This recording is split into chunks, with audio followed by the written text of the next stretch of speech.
মোৰ চিনাকি লৈ লৈছোঁ। মই ভাৰতীয় জনতাৰ প্ৰাক্তন ৰাজ্যিক সভাপতি আছিলোঁ সংখ্যালঘু মোৰ্চাৰ নেশ্যনেল এক্সিকিউটিভ আছিলোঁ আৰু মই 91ৰ পৰা এইটো বিন্নাকান্দি সমষ্টি এতিয়া বিন্নাকান্দি আগৰ যমুনামুখৰ পৰা মই প্ৰতিনিধিত্ব কৰি আছোঁ।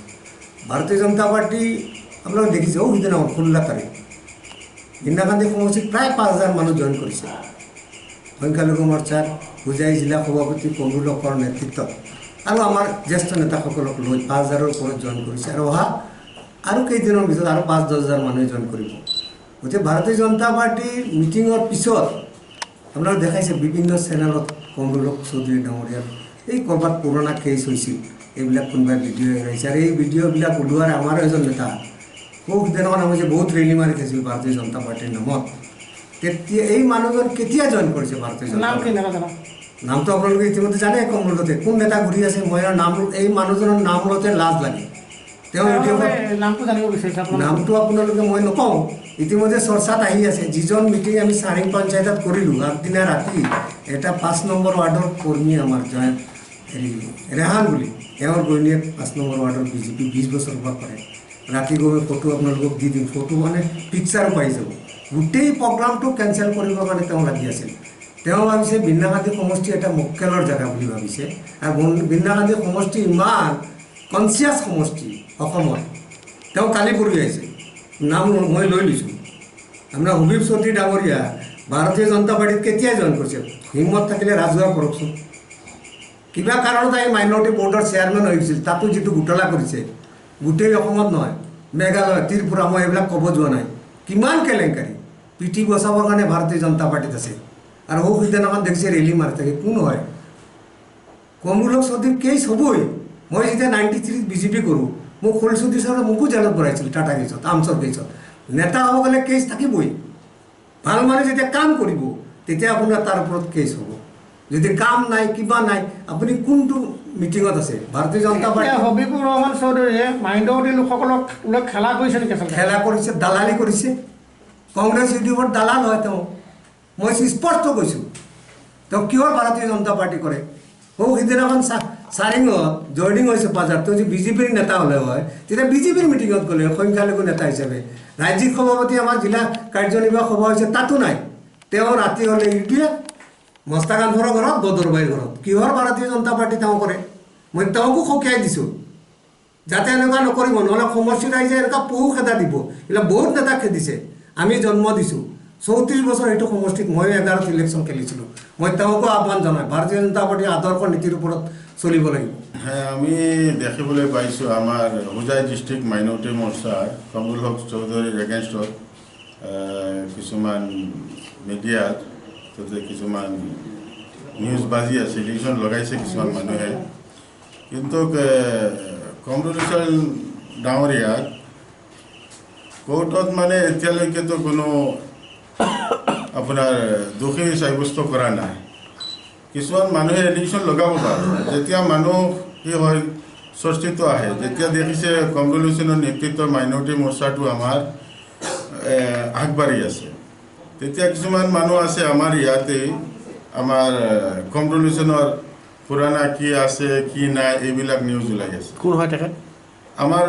আমাৰে দলীয় মানুহ আৰু লগত কিছুমান কংগ্ৰেছী ইউডিএফি মানুহ আছে। কমৰুল হক চৌধুৰী কি হয়?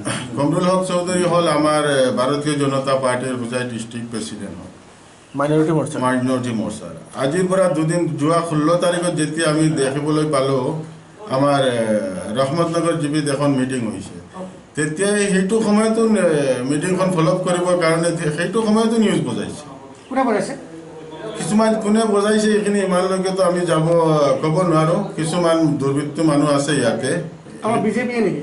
কিছুমান বিজেপি আছে, কংগ্ৰেছ ইউটিউব চব জড়িত আছে। চবে মিলি এই আপোনাৰ নিউজবিলাক বজাই আছে আমাক মাইনৰিটি মৰ্চাৰ দুৰ্বল কৰিবৰ কাৰণে। মাইনৰিটি মৰ্চা ইমান শক্তিশালী হৈছে হোজাই ডিষ্ট্ৰিক্টত, সেইটো কাৰণে সিহঁতৰ টোপনি নাইকিয়া হৈ গ'ল। এতিয়া আজি যে সংবাদমেল আপুনি দিলে তাৰ উদ্দেশ্যটো কি? আজি সংবাদমেল দিয়া হ'ল মানে আমাৰ এই হোজাই ডিষ্ট্ৰিক্ট কমৰুল হুছেইন ডাঙৰীয়াৰ এটা এলিগেশ্যন আনিছে, আমি দেখিবলৈ পাই আছোঁ। একদম ভুৱা, কোনো তথ্য নাই। জেললৈ যোৱাটো হয়, জেললৈ যোৱাটো এইটো এটা মানে আপোনাৰ তাক ফচুৱা হৈছে। তাত কোনো তথ্য নাই। এইটো এটা ৰাজনীতি আৰু ৰাজনীতিক তাক ফচোৱা হৈছে। এতিয়া মানে তাক মানে এই পুৰাণা আজিৰ পৰা 7 বছৰ আগৰ নিউজবিলাক এতিয়া বুজাই আছে। এতিয়া সময়ত এটা ইলেকশ্যন, এতিয়া বুজাই আছে নিউজবিলাক। মানে এই হোজাই জিলা মাইনৰিটি মৰ্চাত এতিয়া কি বিসংবাদ চলি আছে নেকি? হবিব মহম্মদ চৌধুৰী ভাৰ্চেছ আপোনালোক তেনেকৈ কিবা চলি আছে নেকি? না, হবিব মহম্মদ ভাৰ্চেছ আমাৰতো এনেকুৱা একো চলা নাই, কিন্তু আমি শুনিবলৈ পাই আছোঁ মানে অলপ। মই হোজাই জিলা সংখ্যালঘু মৰ্চাৰ সাধাৰণ সম্পাদকৰ দায়িত্বত আছোঁ। মোৰ নাম হ'ল ফাৰুক লস্কৰ। সংবাদ দিয়াৰ উদ্দেশ্য হ'ল যোৱা 16 ফেব্ৰুৱাৰী তাৰিখে বিনলাকান্দি সমষ্টিৰ ৰহমতনগৰ বজাৰত আমাৰ হোজাই জিলা সংখ্যালঘু মৰ্চাৰ উদ্যোগত এখন বিশাল যোগদান সভা অনুষ্ঠিত হৈছিলে, আৰু যিখন সভাত 3200 সংখ্যালঘু পুৰুষ মহিলাই ভাৰতীয় জনতা পাৰ্টীত যোগদান কৰিছে। আৰু সভাখনত অতি কমেও 7,000 পৰা 8,000 মানুহ জমা হৈছিলে। এই সভাখন শেষ হোৱাৰ লগে লগে পিছদিনাখন সভাখন যিহেতু আমাৰ সংখ্যালঘু মৰ্চা হোজাই জিলাৰ উদ্যোগত হৈছিলে, সেইকাৰণে আমাৰ হোজাই জিলাৰ বলিষ্ঠ সংখ্যালঘু নেতা বুলি ক'ব লাগিব সংখ্যালঘু মৰ্চাৰ সন্মানীয় জিলা সভাপতি কমৰুল হক চৌধুৰী ডাঙৰীয়াৰ নেতৃত্বত সভাখন হৈছিলে। এই কমৰুল হক চৌধুৰী ডাঙৰীয়াক এটা বদনাম কৰাৰ কাৰণে দুষ্কৃতিকাৰীয়ে তেখেতৰ পুৰণা এটা ভিডিঅ' আনি নতুনকৈ নিউজ বজালে আৰু কৈ আছে যে এজন অভিযুক্ত মানুহক বিজেপি দলে সংখ্যালঘুৰ দায়িত্ব দি দিলে। আচলতে আপোনালোকে যে জানিব নিশ্চয়, যেতিয়া কমৰুল হক চৌধুৰী ডাঙৰীয়াক 2020 চনত মানে আজি সংবাদমেলত আপোনালোকে সভাপতি বাতৰি কম্পিটিশ্যন হৈছিল, তাৰ স্পষ্টীকৰণ মানে মূল কথা এইটো হ'ল যে সংখ্যালঘু মৰ্চাৰ হোজাই জিলাৰ উদ্যোগত আৰু কেইবাখন সভা বিনলাকান্দি সমষ্টিত অনুষ্ঠিত হ'ব। ইতিমধ্যে এই দুষ্কৃতিসকলে গম পাইছে। ইয়াত আৰত মানে কংগ্ৰেছ আছে আৰু কিছুমান আমাৰ বিজেপি বুলি ক'ব লাগিব, কিছুমান বিজেপি আছে যিসকলে আজিলৈকে বিজেপিৰ কোনো সংগঠনৰ লগত কোনো সম্পৰ্ক নাই।